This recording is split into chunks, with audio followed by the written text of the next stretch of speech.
దేవునికి మహిమ కలుగును గాక. ప్రకటన గ్రంథం 20వ అధ్యాయము.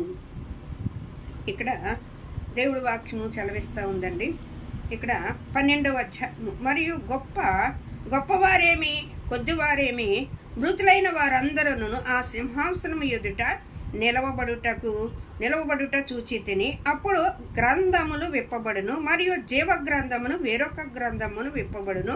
ఆ గ్రంథమందు వ్రాయబడి ఉన్న వాటన్నిటినీ వారి వారి క్రియలు చొప్పున మృతులైన వారు తీర్పు పొందుటకు తనలో తాను మృతులను అప్పగించడానికి మరణము పాతాళములో నుండి వాటిని వశమును చేను. మృతులు నప్పగించడానికి వారిలో ఉన్న ప్రతి వాడిని తన క్రియలు చొప్పున తీర్పు పొందుదురు. దేవునికి స్తోత్రం. దేవాతి దేవుడు అంటండి, మనము రక్షించబడినప్పుడు మనము బాప్తిస్మం తీసుకుంటాం, మారు మనసు పొందుతాం.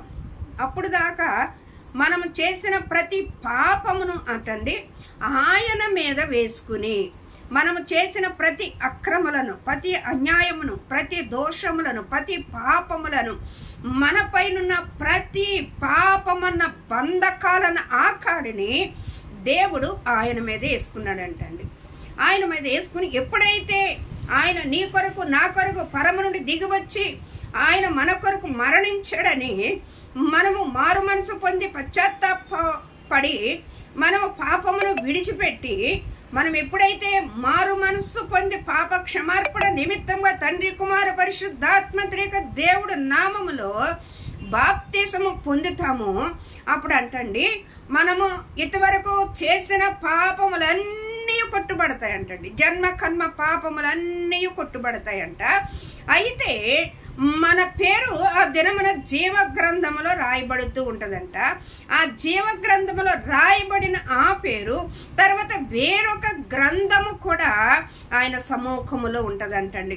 వేరొక గ్రంథము ఏంటి అని అంటే, ఆ వేరొక గ్రంథములోనంటండి మనము రక్షించబడిన మొదలుకొని ప్రతి దినము కూడా మనము ఎలా జీవిస్తున్నాం, ఎలా బ్రతుకుతున్నాం, ఎలా నడుస్తున్నాం, మనము ఏ క్రియలు చేస్తున్నాం, దేవుని యందు ఏ మహిమకరంగా బ్రతుకుతున్నాం, మనము ఎలాగైతే ఆయన ఎదుట బ్రతకటానికి మనము ప్రతి దినమును మనము జీవిస్తామో ప్రతిదీ కూడా ఆ వేరొక గ్రంథములో రాయబడుతుంది అంటండి. నువ్వు చేర్చిన నువ్వు కూర్చుండట, లెగుచుట, లేకపోతే నువ్వేదైనా మాట్లాడుట, నువ్వేదైనా పనులు చేసినా, లేకపోతే నువ్వు ఎక్కడికన్నా ఆఫీస్కి వెళ్ళినా, లేకపోతే నువ్వు ప్రయాణంలోనికి వెళ్ళినా, నీ జీవితం ఉదయం మొదలుకొని సాయంత్రం వరకు, లేదా పడకల మీద నువ్వు పడుకున్నప్పుడు దేవుని వాక్యాన్ని జ్ఞానిస్తున్నావా, లేదా నువ్వు ఆత్మీయంగా ఎలాగ ఎదుగుతున్నావు, లేదా బాప్తిజం పొందిన కానించి కొన్ని రోజులు ఎచ్చగా ఉండి కొన్ని రోజులు ఎంతగానో దేవుడంటే భక్తితో పరుగులెట్టుకుంటూ ఉరుకులెట్టుకుంటూ పోయి తర్వాత మళ్ళీ చల్లారిపోయే సంవత్సరానికి నులివెచ్చని స్థితిలోనికి వెళ్ళిపోయినా ప్రతి దినమును నీ దేవుడు వేరొక గ్రంథములో రాస్తాడంట. ఈ జీవ గ్రంథమును వేరొక గ్రంథము అప్పుడు విప్పబడతాయంట. మనం అనుకుంటాం శ్రమలు బట్టి, లేదయ్యా నేను బాగానే ఉన్నాను, నేను అన్నీ బాగానే చేశారయ్యా, నేను రక్షించబడింది మొదలుకొని నేను బాగానే ఉన్నానయ్యా అని మనం అనుకుంటాం.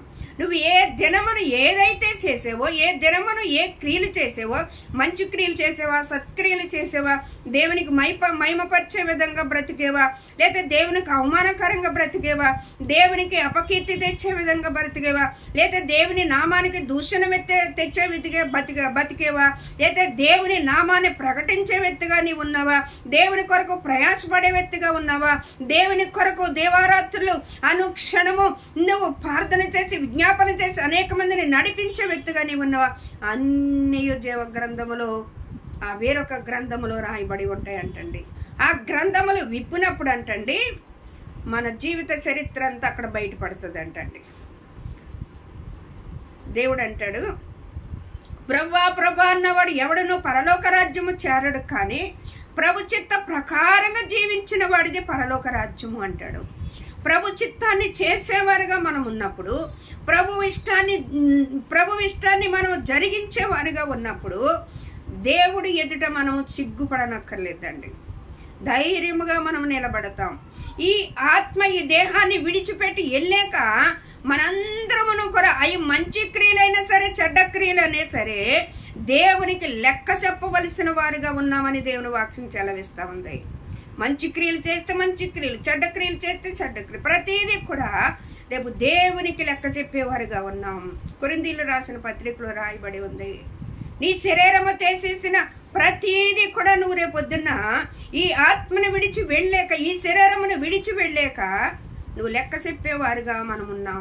అందుకని యేసు ప్రభు అంటారు, అయ్యా మేము అదిగో ఆ కార్యములు చేసాం, ఈ కార్యములు చేసాం అని ఎంతో సంతోషంగా వచ్చి చెప్పినప్పుడు యేసు ప్రభు అంటారు, మీరు ఆ అద్భుతములు చేసి ఈ అద్భుతములు చేసేమని సంతోషపడుతున్నారు, కానీ మీ పేరు జీవ గ్రంథములో రాయబడి ఉన్నదని సంతోషించుడి అంటాడు. దేవాతి దేవుడు ఇక్కడ ప్రకటన గ్రంథంలో 4వ అధ్యాయంలో 3వ వచనం అండి. ప్రకటన గ్రంథం 3వ అధ్యాయంలో జీవ గ్రంథంలో అతని పేరంత మాత్రమును తుడిపిపెట్టక నా తండ్రి ఎదుటను ఆయన దూతలు ఎదుటను అతని పేరు ఒప్పుకుందును. సంగములతో చెప్పుచున్న ఆ మాట, ఆత్మ చెప్పుచున్న మాట చెవుగలిగిన వాడు వినుగాక. పేరు తుడిచిపెట్టడంటండి. ఎందుకు తుడిచిపెట్టడంటే, నువ్వు దేవుని యందు భయభక్తాలు కలిగి బ్రతికినట్లయితే, దేవుని యందు ఇదైతే కలిగిన బ్రతికినట్లయితే, అనుక్షణము నా దేవుడు నన్ను చూస్తున్నాడని దేవునికి లోబడి బ్రతికినట్లయితే నీ పేరు ఎంత మాత్రమును తుడిచిపెట్టడు కానండి, ఆయన తండ్రి ఎదుటను దేవదూతల ఎదుట నీ పేరు ఒప్పుకుంటాడంటండి. ఎంత అద్భుతమైన మాట. ఆయన తండ్రి ఎదుట దేవదూతల ఎదుట నీ పేరు ఒప్పుకుంటాడు. రక్షించబడింది మొదలుకొని ఇదిగో నా కుమార్తె నా కుమారుడు నా కొరకు యథార్థముగా నిలబడ్డాడు, నా కొరకు భక్తి కార్యములు, నా కొరకు మంచి కార్యాలు చేశాడు, సత్కార్యాలు చేశాడు, యథార్థంగా బ్రతికాడని మన పేరు ఒప్పుకుంటాడంటండి.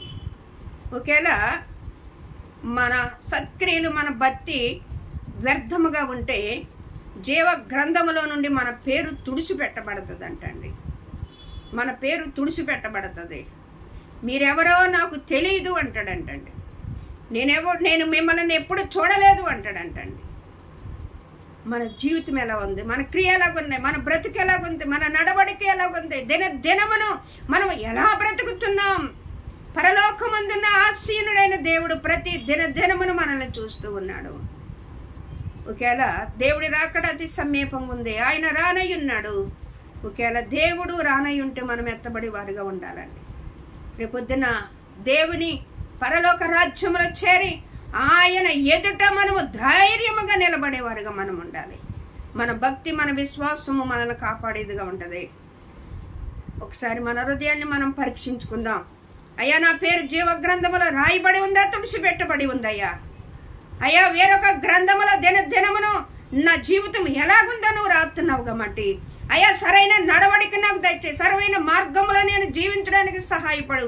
నా మాటల ద్వారా, చూపుల ద్వారా, ఆలోచనల ద్వారా, ఒగల ద్వారా, ఉద్దేశముల ద్వారా నీకు ఆయాసకరంగా నేను ఎక్కడ ఉన్నాను, నన్ను నడవలసిన మార్గంలో నన్ను నడిపించు, నీ ఉపదేశమును నాకు బోధించు, నీ కట్టడాలను నాకు నేర్పించు ప్రభువా అని మనం అడిగినట్లయితే దేవుని వాక్యమును విని విడిచిపెట్టకుండా దాన్ని అనుసరించి దాని ప్రకారంగా జీవించేవారుగా మనం ఉంటాం. దేవుని యందు భయభక్తులు కలిగి జీవించడానికి మన మనస్సు పరిశుద్ధాత్మ దేవుడు ఒప్పింపజేస్తాడు. మనము నిత్య జీవానికి వారసులుగా ఉండటానికి దేవుడు కోరుకున్నాడు.